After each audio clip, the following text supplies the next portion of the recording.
It's the Real News Network. I'm Sharmini Pires coming to you from Baltimore. Last week, the U.S. Federal Reserve raised its benchmark interest rate for the third time in the past year and a half. It decided to raise the rate by 0.25% to between 0.75 and 1.0%. This is the highest the rate has been since the end of the great financial crisis of 2007-2008. The reason for the rate increase, according to the Federal Reserve Chairwoman Janet Yellen, is that the U.S. is close to full employment and is sufficiently strong, and inflation is reaching the Fed's target of 2%. In other words, she signaled that a gradual deceleration of the economy is in order. Joining us now to talk about the Fed's recent move is Dean Baker. Dean is the co-director of the Center for Economic Policy and Research and is the author of Rigged: How Globalization and the Rules of Modern Economy Were Structured to Make the Rich Richer. Thanks for joining us, Dean. Thanks for having me on. So, Dean, do you think that the Fed's reason for increasing the benchmark interest rate is justified? Well, I understand it. I mean, they're looking from a framework where the economy is approaching what they consider full employment, so 4.7%. That's roughly the unemployment rate we had going into the downturn, and it's below, in fact, many estimates of the lowest the unemployment rate can get before you see inflation. So I understand that, but I do think it's mistaken. So what I would say is that there's good reasons for thinking that we still are far from full employment, and they're needlessly slowing the economy, needlessly keeping people from getting jobs. I'll just mention two that strike me as very important. One, I've talked about this before, the employment to population ratio. If we look at the percentage of people that are working, and we focused on prime age people 25 to 54, these are not people that are retiring, and for the most part they're not in school in those years, that's still down by more than 2 full percentage points from its pre-recession level. And I don't think there's any good story that why roughly 2 million people, in fact more than 2 million people, decided just that they don't feel like working.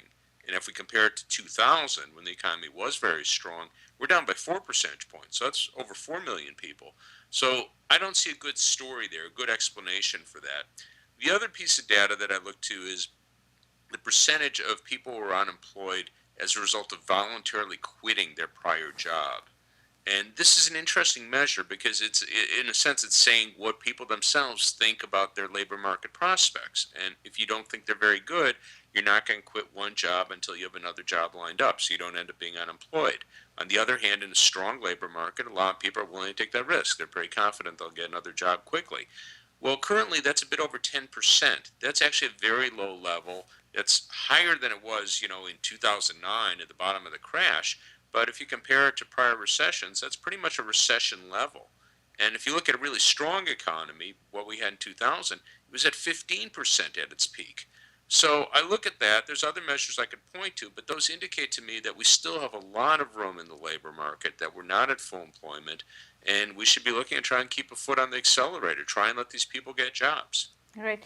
And do you know why does the Fed consider 4.7% almost full employment, or that in terms of their target full employment, given that a lot of people have dropped out of the job market, and also it's really not full employment in actual numbers?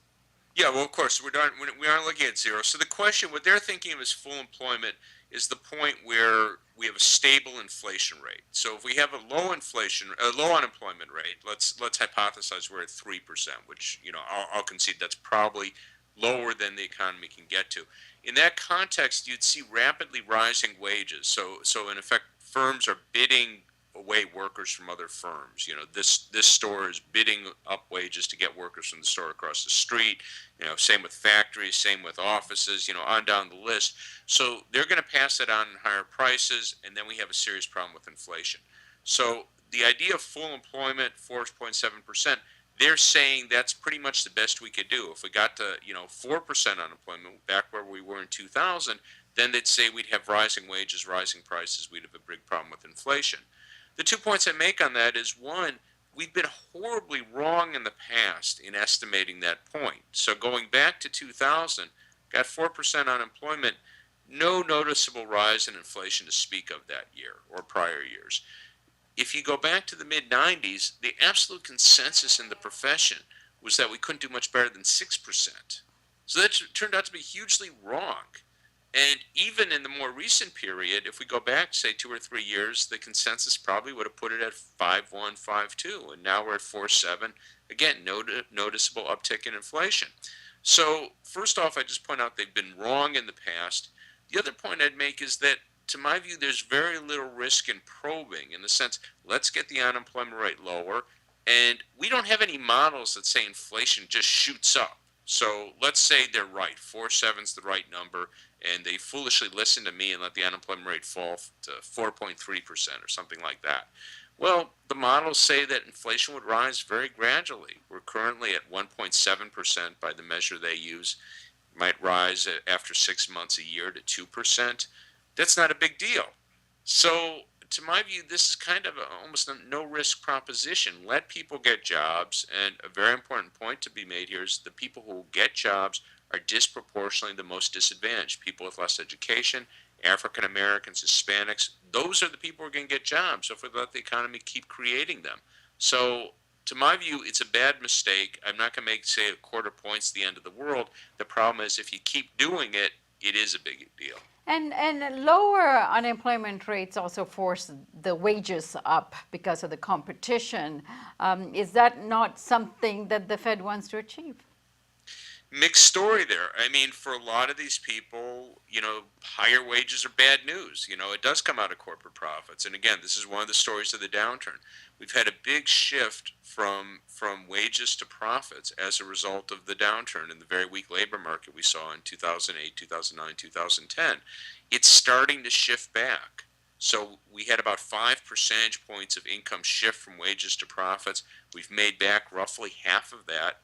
My expectation is if you allow the labor market to tighten, we could get back out of all of it, but certainly most of it. And that would be, again, in my view, a very good thing. I want to see workers get higher wages.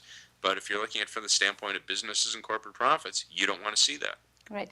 And now Trump and his new budget and his plans as of his address to the joint congressional address last Tuesday, he was also talking about creating more jobs and investing in a huge infrastructure plan. Does this put him in collision course with the Fed then? Well, it could well. I mean, we have to see exactly what he proposes, and B, what actually passes Congress. So, what he's put on the table so far, his increase in military spending offset by other budget cuts, that will have little net effect, and it might well be a negative because the military, on a per dollar basis, doesn't create as many jobs as, say, the spending he's cutting, Meals on Wheels, after school lunches, or those actually create more jobs on a per dollar basis. So that's not going to have an impact, or it will have an impact the wrong way. On the other hand, if he actually does put a serious infrastructure program on the table, proposes spending $1 trillion over the next decade, that would boost the economy. So what we have to see is what he actually puts on the table, and then, of course, at the end of the day, what Congress approves. And in that situation, if we did see this big infrastructure plan, he would be at odds with the Fed because the Fed probably would look to counteract any job growth that it created, which, in my view, would be a mistake. I mean, I'm not a fan of Donald Trump, but I am a fan of jobs. All right, Dean, we'll keep an eye on this and come back to you when we have greater clarity on where we're going. Thanks so much. Thanks for having me on. And thank you for joining us here on the Real News Network.